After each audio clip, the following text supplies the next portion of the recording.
ঠাকুরমশাই পুজো করবে। দেখালাম তোমাদের আজকে রথযাত্রা।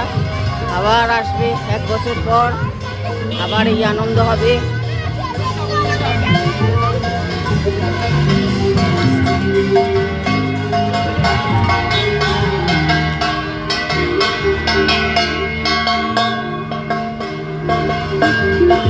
সবাই দাঁড়িয়ে এখানে বিশ্রাম নিল, ঠান্ডা খেলো, আবার হাঁটা, বাড়ি ফেরার পালা।